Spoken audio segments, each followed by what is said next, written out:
Welcome back to Talking Story. My name is John Minton, and I've got a full review today of the Last Argument of Kings, Book 3 in the First Law Trilogy by Joe Abercrombie.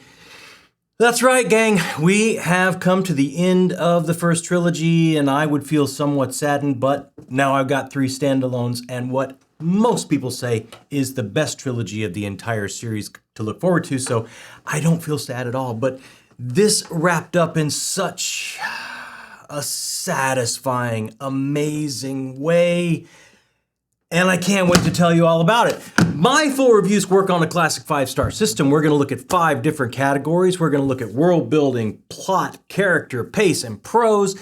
Each category can score anywhere between 1/4 of a star to a full star. And then I'm going to get the wheels up here spinning best I can with a little bit of WD-40 shot right through the ear holes. And I'm going to get the old computer to do some math, and that's what the score is going to be of the book. So let's start right off with world building. I don't think I have to spend a lot of time here. We've covered world building the first 2 books into this one. This world is not only fully realized through socioeconomic, religion, far back lore of where some of these characters come from. I'm going to try and stay as vague as I can. To the current day, the military system, geopolitical problems, machinations for power as there's a vacuum left. It's absolutely fully realized, and it sets just such a beautiful stage for his character work.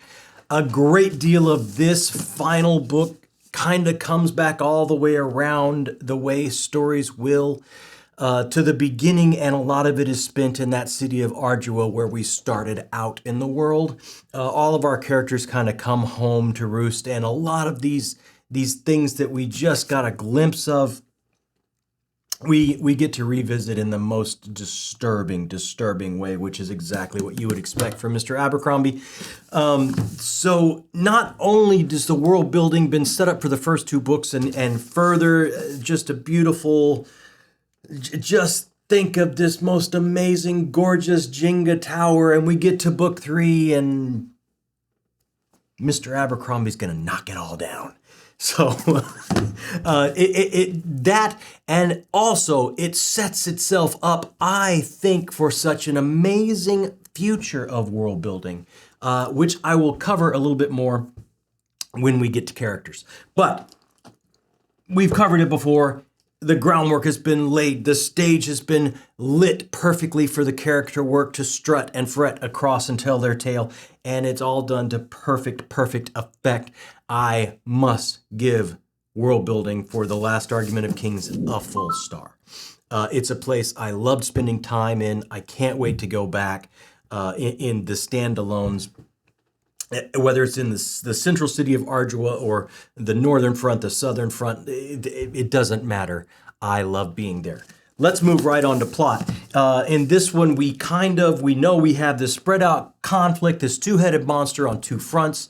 We wrap up the northern conflict against the Marauders and Bethud's uprising. We can turn our attention to what was against the Gurkish, and the city siege that happened in book 2 is now, it seems, fastly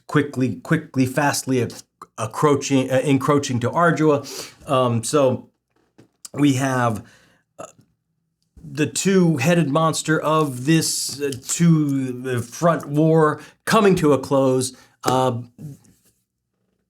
We have a power vacuum left by the king. We've got to fill that. The plot is not the thing. The plot is not the thing here. What the thing is we'll get to next in character. But what the plot does is it actually, I love it because it brings that old axiom to us of the time makes the man. The time makes the man. We've all turned to that leader and we thought to ourselves, we're in the shit. We're in the shit here. Hopefully he's going to rise to the occasion. Hopefully she's going to rise to the occasion, and we're going to have a leader that we can follow, and they pull us out of the shit. And the plot creates the shit here in book 3. It's all about focusing on these characters that we've followed through 3 books and to see if they will rise now. And I've talked about the characters before, and we're about to get that. But for me, the plot is really just it's just a dramatic device. It's just a detailing of the times that we are in here in the last argument of Kings, here at this time on this world, this time of history on this world. This is the shit we're in. Will our leaders rise to the occasion? The plot is just not window dressing, it's just stage dressing. It's just what's going on for us to watch whether or not these characters will rise to the occasion. And you would think I'd take points off for that. It's not a plot. It's not on rails. It doesn't push you. It doesn't drive you. I can't lay out the plot. It's like, yes, there's a wrap up of the front of war on the north. The front of war from the south starts to turn to Ardua, and we start to narrow our scope, and but really all it is just ratcheting up tension and raising the stakes and setting a stage along with world building to see if these characters will rise to the moment and be those leaders that this time in history needs for us to keep moving forward as a civilization here in this world. And wow, it made me think so much of our world. It made me think of Mr. Abercrombie's loved home of England, and to think of characters and people from the past like Winston Churchill and other things in this time when a city has been under siege and bludgeoned. How can it go forward? How can it survive? How can it withstand this? And through these leaders that rise to the occasion, it made me think of my own world, not only here in America, but like I said, other cities. And it was just amazing that it was able to hold up that social mirror. And I have to give the plot a full star. Does it push the story across the finish line? Does it put it on rails? Does it make you turn pages? No, it doesn't. It just sets up a stage for the characters to excel in. And that's all we need with these characters. So plot, it does what it needs to do, and I have to give it a full star. Now, let's talk about what really is happening here. The characters. We have West in the northern front continuing to, through a series of events, be pushed further and further upward. We have a power vacuum in Ardua where we have Jazal being manipulated as nothing more than a game piece on the board, is failing upwards. We have the power brokers behind it all. We have all of these characters have been set up. We have Glotka, who's been ruminating since book 1 about who the power brokers really are and what's really going on with the financial systems, and what's really happening is who's pulling his strings and who's making him to investigate these things or not investigate these things or save this city or possibly not save this city. Who's behind the curtain? Who is the wizard behind the curtain, or the humbug behind the curtain, as it were? So they all keep moving upwards. Logan Nine Fingers, who just wants to sit in the sun and leave his vicious violence past behind, is once more pushed into service of the Bloody Nine, of what only he can do so well, singularly. All of these characters ascend to the level of hero. And again, it makes me look at our own world. As I mentioned before, Winston Churchill, or pick founding fathers of our own country here. The heroes that we deify and we build statues to and we remember fondly, but we all know that they have feet of clay, because we all know they're us. We all know they're humans. We all know they're pull on their pants at one leg at a time. We all know they have their own frailties and fears, and they see the world through a twisted version of what they perceive to be right and wrong, and their past is going to play into that. So through these 3 books, we have watched a group of characters. We have started in this time of world history on this world. We've started with these characters, and they have moved through their past and their frailties and their fears and their foibles, and they have all been thrust to the epitome epitome of this world stage of this moment to be a hero, and they ascend to that, whether they're best to be there or not. And it is addictively readable. I cannot wait to think forward world building here as we get into the standalones and we get into the last trilogy that happens after a time cut way in the future, I hear. Will we see that Way of Kings through the middle of Ardua? Will we see it with new statues now of these heroes that we've come to despise and then root for? Will we see their statues through the wispy memories of the past that they've now been deified as the heroes of their time? And it makes us think, it makes us ask where heroes really come from. How fragile are they really? I can't wait for that world building moment in the future where Glotka, savior of cities, is immortalized in stone, or Jazal, the giver to the poor, is immortalized in stone for things that they have just been foisted to have to do through their human frailties. It's just wonderful. Absolutely wonderful. The character voice here always is beyond amazing. I think quite possibly the best in fantasy I've ever read. Others, there are others out there. George R.R. Martin makes me root for people that I can't believe I start rooting for. But this is different. Yes, I am rooting for people that I can't believe I'm rooting for. But it's not because of what they've done through the plot, the decisions they've had to make. I can't believe I'm rooting for them because I know their character past. I know their innermost desires and their disgusting nature at times, which makes them real.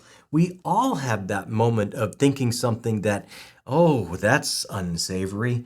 I should probably not think that, but I do. I should probably be a better person, but I'm not. And these people are not, and it makes them so three-dimensional, textured, and real.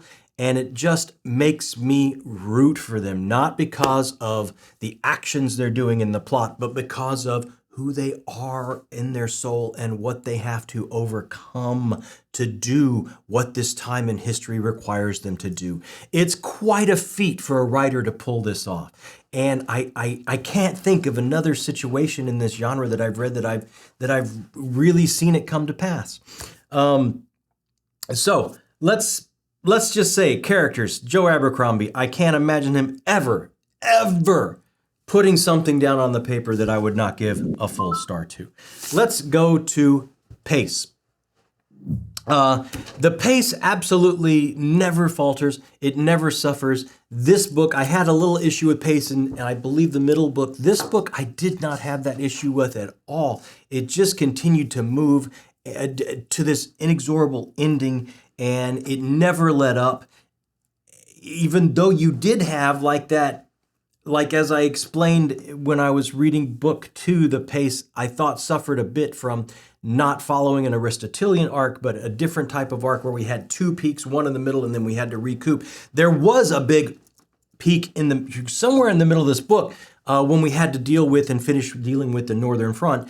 But it didn't seem like we lost momentum. It just seemed like it just carried on and built momentum from that peak and then built more momentum to the end to the peak. So I didn't have any type of problems with pace through this book at all. Thinking back, I'm trying to think beginning, middle, and end. It moved right away. No, I honestly, I can't even nitpick. I can't even nitpick this one. I got to go full star on pace. So that leaves us with prose. Very, very, very quickly after 3 books, Joe Abercrombie has become an author that I have looked online to see what he's working on next. I I have scheduled time in my future reading because I gotta get to these next 3 standalones and then The Age of Madness, which people say is even better than this first trilogy. He has become one of my favorite writers that I would absolutely not only go out and buy day one, but pre-order and just wait by my mailbox or wait at my favorite bookstore for that book to hit the shelf. Normally it takes someone longer, but he is absolutely, and that's why I have to thank BookTube. I had just stuck with my favorite authors or missed a good chunk of reading time and turned my eye away from fantasy to the point where I had missed so many of these writers. And going back, this one absolutely for me is right out of the park. Like, I can't imagine not continuing to follow his entire career as long as I possibly can. And a lot of that is because of the prose and the ability he can do to, through wordsmithing, make me see the beauty in the brutal, to make me understand that the human soul that we exalt and follow through story is never pure, but always muddied with some type of despair, and so thereby never white but gray at the best of times, and at the worst of times, a truly good person's soul can be as black as sackcloth. But that can still be a truly good person that through work can be redeemed.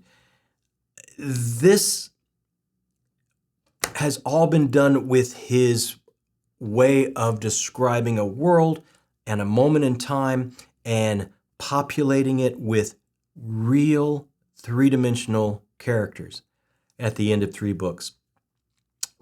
And quite the achievement. I can't imagine, I can't think of someone in this genre right now that I would say is a stronger wordsmith, because at the end of the day, any artistic endeavor is to bring about an emotional response. And I can't think of anyone slinging words right now in this genre that more brings an emotional response to me than Joe Abercrombie, and that's after 3 books. So, prose. I think you see this theme we're going with here. It's a full star. So, this is not even difficult math. I don't even have to use fingers on either hand. This is a 5-star read. I've nitpicked some of the earlier ones, but this brings it all together so well that thinking back, it becomes a 5-star trilogy for me, even though I know I didn't give some of the other books 5 stars. And I don't remember exactly what I gave them because I'm, years old and my memory is fuzzy, but I know I didn't give him 5 stars. But this, the way it wraps up as a whole, he set out to make his take on classic fantasy. So he took the pillars of classic fantasy, the T.H. Whites, the Tolkiens, the C.S. Lewis moments. He took a lot of these moments, and if you've read all that through a lifetime of reading like I have, you recognize those moments, you see those moments, but it's through a twisted lens because it's an actual flawed person living through them and not some heroic figure. It's really something. It's really something. And I know I'm talking to the choir. You guys have all out there probably already read this. If you haven't, stop wasting your time and start with the First Law Universe. Go grab the first book, The Blade itself. You will absolutely thank me for going on this journey. So I want to thank everyone at BookTube that I started watching to try and goose my reading experience because they were all singing the praises of this and they were absolutely correct. So the first trilogy of the First Law has come to an end, and it in my book has a 5-star rating, and I can't imagine it not being on that best of all-time fantasy list that I'll be putting together at the end of the year. And I can't wait to go forward. And if you want to hang out a little bit longer, I got to get into a little bit of spoilery talk after this. So, if you have not read The Last Argument of Kings or any of the First Law trilogy, you probably want to turn off right now. Thank you so much for joining me on Talking Story, hanging out with me. Like and subscribe if you like what we do here and want to come back, and you want to go on this journey adventure, this reading adventure with me as I try and catch up. And if you have read Last of Kings, hang out a little bit, because we're going to go into some spoilery talk right now. Okay, it's just us in the room. Guys, come on. I thought from book 1, this is going all the way back, and I was talking to Johanna on her channel, or not talking to, but commenting back and forth, and I thought I recognized this theme of absolute power corrupts absolutely. Classic, time-honored theme. I thought I saw it. I thought I saw where it was going to go.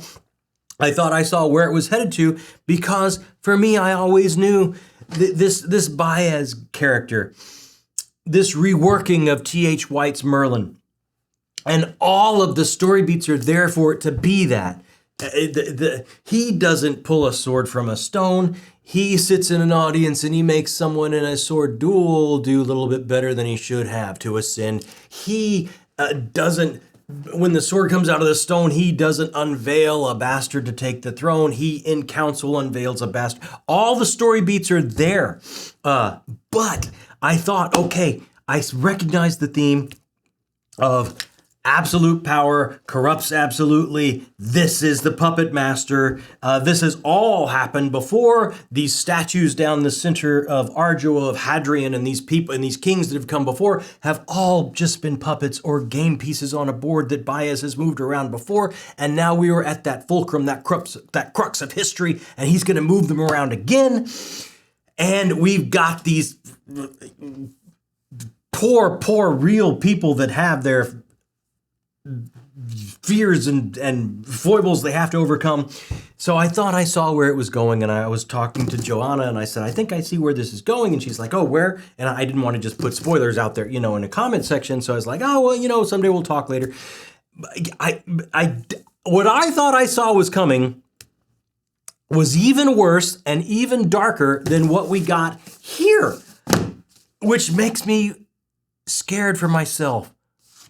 Who the heck am I? And I was really thrown at the end of book 2 when they went on this grand quest, and the quest wasn't there. It was just a rock. What a way, And I thought all along is like, oh, is Baez moving these people? Is really what he's manipulating is this romance between the Bloody Nine and Pharaoh? Is the seed going to be it? The reason we had to have Pharaoh pop in at the end of the book is we need the seed, and now we have a female character, and 1 and 1 makes 2 there. And really this quest, this journey was just to get them together and start grooming Jezal, and he's just manipulating people. But no, he went a far more classical way. There absolutely was a dramatic device that he found. I thought the seed was going to be some type of birth wrought by him bringing these 2 people together that were not entirely human. And then, they would use that baby in some hideous way. So what does this say about me? I think I'm even darker and worse than the ideas of Joe Abercrombie, which makes me realize I am no better than any of the characters in this book when it comes to a black, dark imagination. So fair play to you, Joe Abercrombie. I'm no better than the heroes in your book, and I think I'm fine with that. Wow. Okay. That's it for me, guys. Thank you so much for going along this journey with me. It has been a blast. I hope you enjoyed stopping back by. I'm sure most of you have already read this and reliving it with me as I go through it for the first time. It has been such a pleasure for me to come on board and catch up on some of these writers that I did not know about. Thank you so much for joining me. Come back again sometime. My name is John Minton, and this has been Talking Story.